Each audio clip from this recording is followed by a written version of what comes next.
Question number 23, ठीक है, इसको पढ़ते हैं। 3 years ago, 3 साल पहले the population of town was इतना।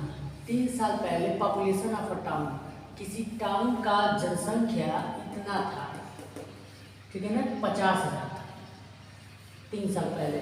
If the annual increase during 3 successive years, 3 successive years, successive शब्द हम पढ़े थे डिस्काउंट वाले चैप्टर में, ठीक है, जो डिस्काउंट वाला चैप्टर ठीक से लगाया होगा, पढ़ा होगा, उसमें ये शब्द मिला था successive years. Successive years be at the rate of 5%, 4%, 3%। मतलब ये कह रहा है कि the annual increase, annual increase में सालाना बढ़ोतरी हो रही है।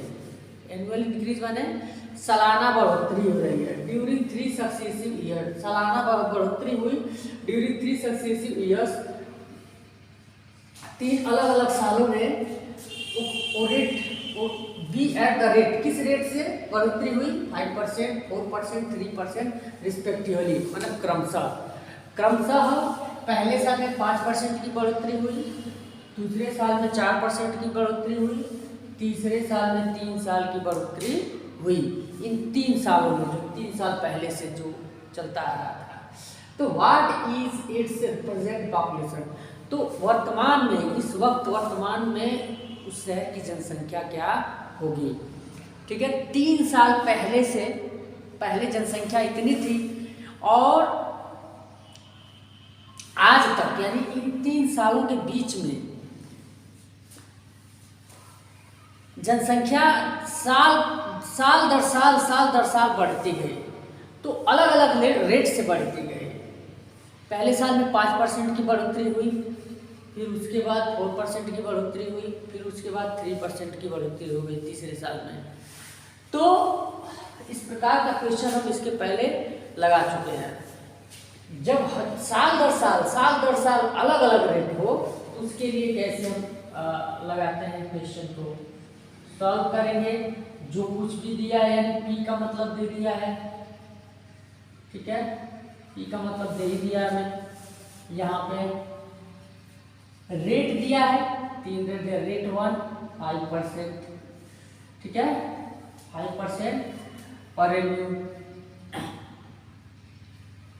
चलो 5% हो गया 1 साल के लिए, पर एन्यूम नहीं लिखेंगे बल्कि 1 साल के लिए, पहले साल वाला। और दूसरे साल का रेट हमारा क्या है? 4%, ठीक है। और तीसरे साल का रेट क्या है हमारा? 3%, ठीक। टाइम हमारा 3 साल दे रखा है, यानी कि हर अलग अलग साल में अलग अलग रेट से बढ़ोतरी हुई है। तो इसके लिए फार्मूला क्या बताया गया था? इसके लिए फार्मूला मैंने ये बता रखा था, अमाउंट बराबर तब हो जाता है कि 1 + R/100, फिर मल्टीप्लाई 1 + R2/R100, फिर मल्टीप्लाई 1 + R3/100। ये फार्मूला हो जाता है। अगर 2 ही साल का रहता तो ये 2 बार लिखते, R1 R2। 3 साल का, 4 साल का ऐसे रहता, उसका अलग एक दर होता, एक बार और ऐसे मल्टीपल में लिख देते हैं, ठीक है। अब इसी को पुट करके सॉल्व कर देना है। ये 50,000 है ना, 1 + R5/100 कर देंगे, 1 + 4/100 कर देंगे, 1 + 3/100 कर देंगे। अब होते जाएंगे, 100 1 + 5 हो जाएगा, सॉल्व होगा तो ठीक है। इसको डायरेक्ट हम मल्टीप्लाई में लिखते जाए, ठीक है, क्योंकि मल्टीप्लाई का। और इसको क्या लिख सकते हैं? 104/100 ऐसे लिख सकते हैं, 1/3/100 ऐसे लिख सकते हैं, नहीं लिख सकते, हो गया। इसी को कैलकुलेट कर देना, 00 से 00 यहाँ पर जाएगा, इधर 00 से ये 00 कट जाएगा, ये 20 टाइम्स में कट गया, और 5 5 ये काट देते हैं, 21 आ जाएगा, ये 2 2 जा 4, 8 2 से 2 5 10 2 2 22 टाइम्स में कट गया, ये 10, ठीक है। और ये अभी भी कट जाएगा इससे, तो दूनी अभी छोटे 12 ऐसे कट जाएगा, तो 2 से कट जा रहा है, ठीक है।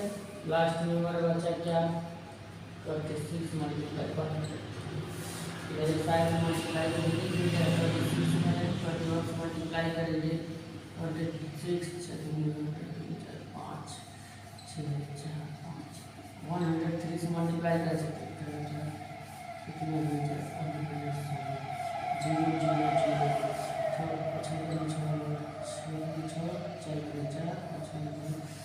8 3 12 6 56,238। प्रेजेंट में हमारा क्या होगा, लिख देंगे hence the present population is 556,238 हो जाएगा हमारा आंसर। ये हमारा आंसर यहाँ लिख देंगे, ये आंसर हो जाएगा।